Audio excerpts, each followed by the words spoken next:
But before you go, help this video spread by commenting, "Long live the homosexual intifada!" If you like Queers for Palestine, buckle up, because here comes the homosexual intifada. These gays, they're trying to murder me. Today we are going down a rabbit hole that's going to reveal something truly alarming and slightly terrifying about how political identity works in the modern world.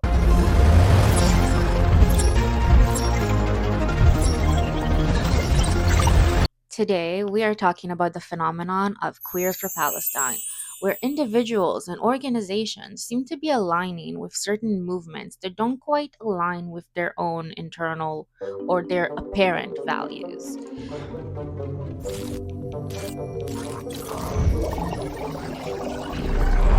I'm a machine learning researcher, a data scientist, an AI engineer, whichever you want to call it, and I think about models, representation, and the gap between the label and what it encodes quite a bit.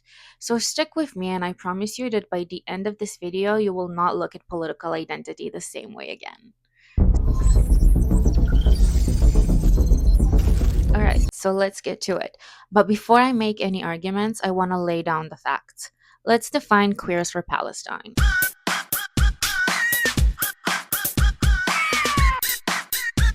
And it's a movement that is predominantly queers that align themselves with the Palestinian movement because they believe that the queer struggle and the Palestinian struggle are interconnected. I don't even know if I can say that with a straight face. They genuinely believe that the Palestinian movement and the queer one are identical.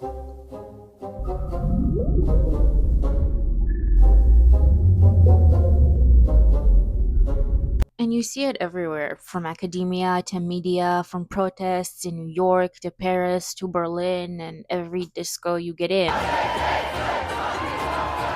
It's the idea that marginalized groups should stick together and queers as a marginalized group should stick with Palestinians, another marginalized group.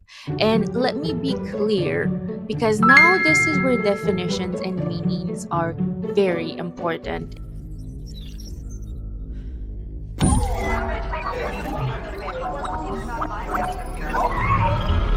I can already see the comment section accusing me of being a murderous child killer that doesn't care about innocent civilians, but that's not what this is, alright?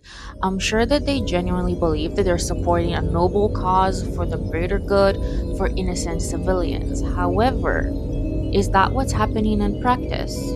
And together, we're building a world that's more inclusive, more understanding, and infinitely more beautiful. So let's keep spreading love and light because that's the only way we're going to truly make a difference. Here is where it gets interesting. Let's define Intifada, and not as a vibe, not as an aesthetic, and not as just a mood.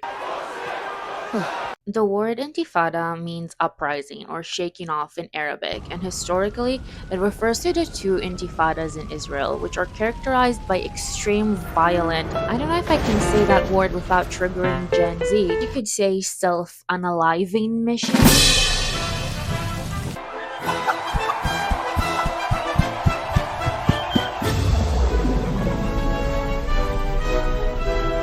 Blowing up our buses, our malls, and our pizza places, and in particular, the Sbarro pizza attack, where 8 children were murdered.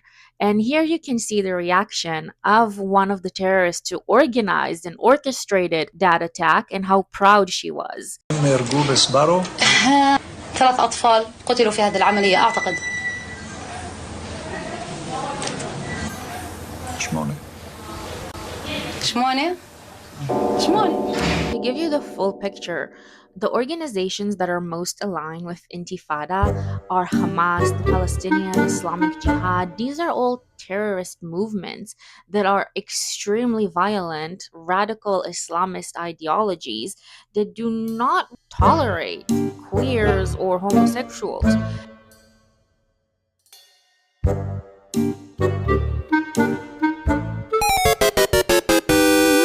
I can already see you rushing to the comments to call me an Islamophobe and saying that I'm racist, but I'm not exaggerating. We have known document cases where individuals often seek and receive asylum in Israel because they're queer, and we have so many documented cases of underage minors that were killed, beheaded, and lynched publicly for their sexual orientation.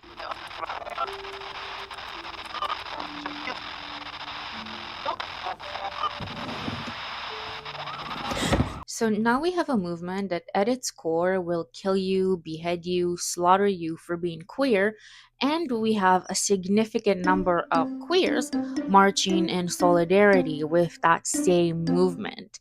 And that gap, I'm here to explain. Rumors spread faster than truth. Anger spreads faster than empathy. The algorithm made that decision for me years ago. Okay, so this is the part where my ML brain kicks in and wouldn't let go.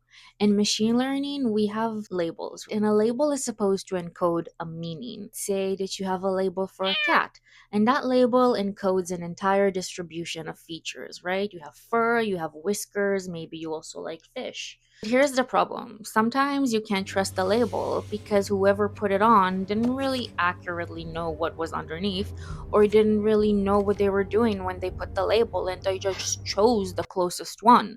In data, we call this label noise, and political identity works the same way.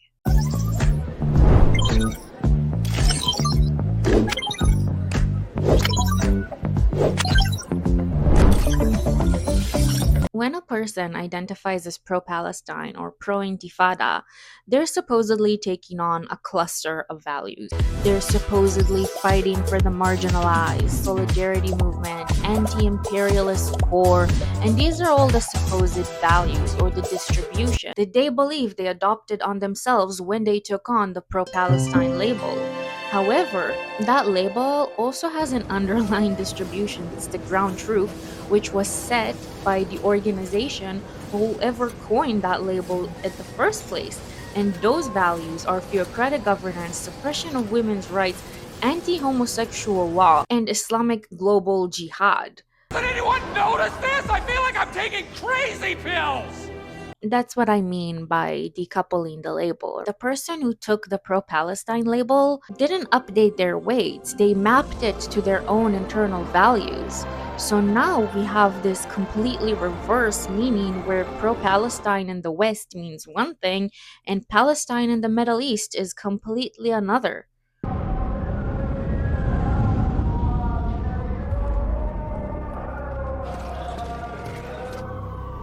So why does this happen? Let's break it down, because this isn't ignorance alone. There's also a lot of well-documented social and cognitive dynamics at play.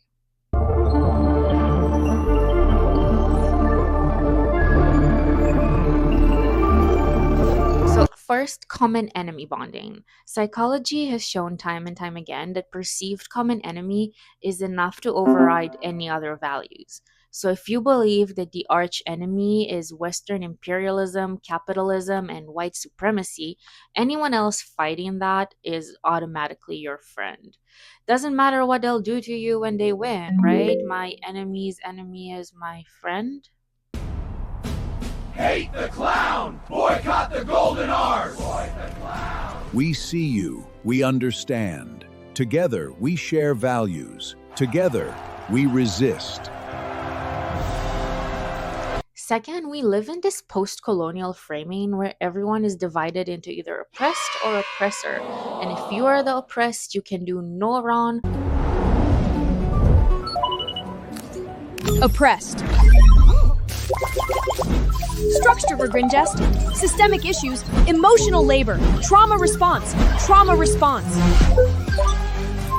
In this framework, Palestinians are the oppressed, and therefore they are seen as this holy victim. They can do no wrong. Even when they slaughtered people live, people refuse to believe it. I had people block me when I told them the truth, so they decided to just block reality. Third, a lot of these people have their identities connected to the Free Palestine franchise, or business, if you will, and it is a business model.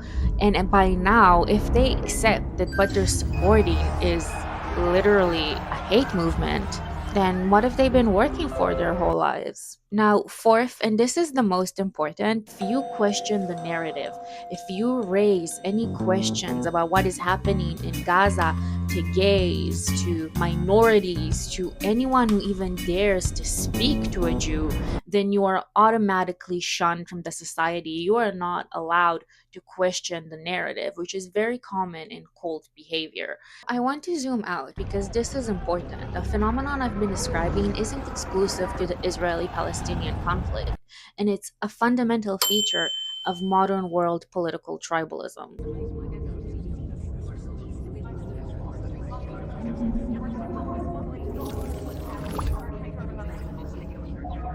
We live in a world where label has become the primary unit where we engage in politics, but labels are cheap and they're infinitely reproducible. They're very easy to put on and take off, and they require no actual engagement with what's underneath. That's how you end up having people like Hassan Piker reading Lenin on a train while having a Cartier ring, or protesting capitalism at the Met Gala.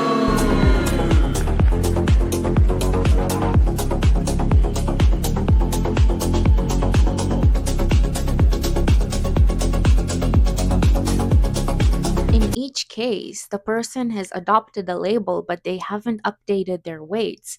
They just take on the label without having to take any of the consequences of the ideology that the label represents. And this isn't a left wing exclusive, right? We see this on the right too, with people who refer to themselves as pro life but oppose any policy to reform or help children that are already living. Now, the point isn't to be cruel or mean to these people, because I'm sure that at the beginning it started with good moral impulses before it somehow transformed into narcissism and self righteousness along the way. But you know what they say? The road to hell is paved with good intentions. If you care about queer rights, then you should care about queer rights globally and not just queer rights in Western countries. You should care about what happens to queer people under Hamas, and you should care about what Hamas would do if they got power.